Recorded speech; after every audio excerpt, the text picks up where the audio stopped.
Two states along the 1967 lines where mutually agreed to swaps remain the best way to achieve equal measure of security, prosperity, freedom, and democracy for the Palestinians as well as Israelis. The Palestinian people deserve a state of their own that's independent, sovereign, viable, and contiguous.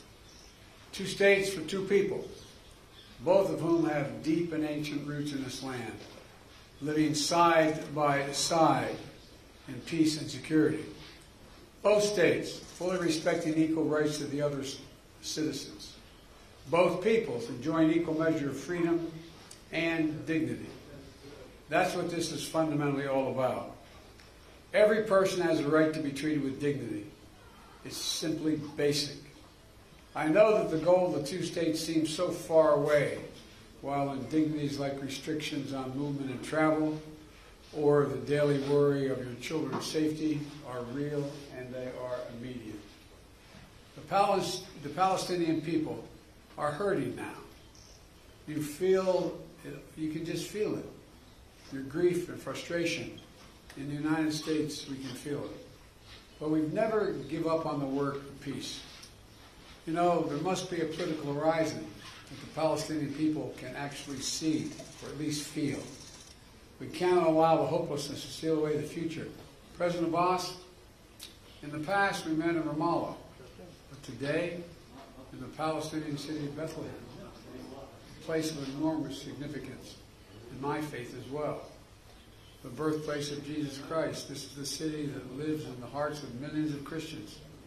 And as a reminder of God's great gift to the world and our renewed and redemption in Christ.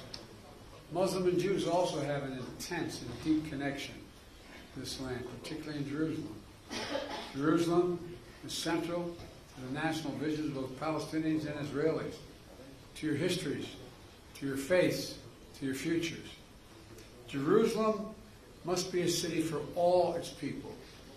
Its holy sites preserving the status quo, with the Hashemite kingdom of Jordan continuing to serve as custodian.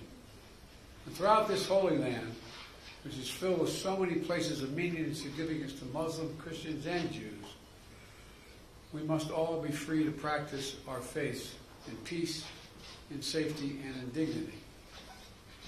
We cannot wait for peace agreement to be reached or for every issue to be resolved to deliver on the needs of the Palestinian people that exist today as I speak.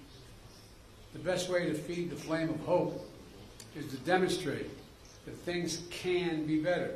Earlier this month, we decided, and this morning I announced, an additional $100 million in support of healthcare services for Palestinians throughout East Jerusalem Hospital Network.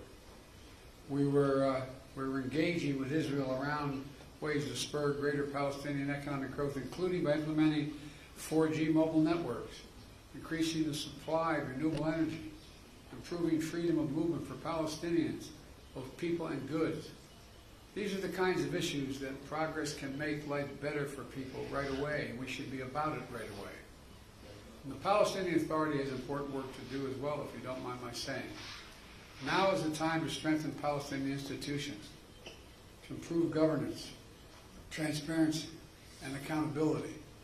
Now is the time to unleash the incredible potential of the Palestinian people through greater engagement in civic society, to combat corruption, advance rights and freedom, improve community services,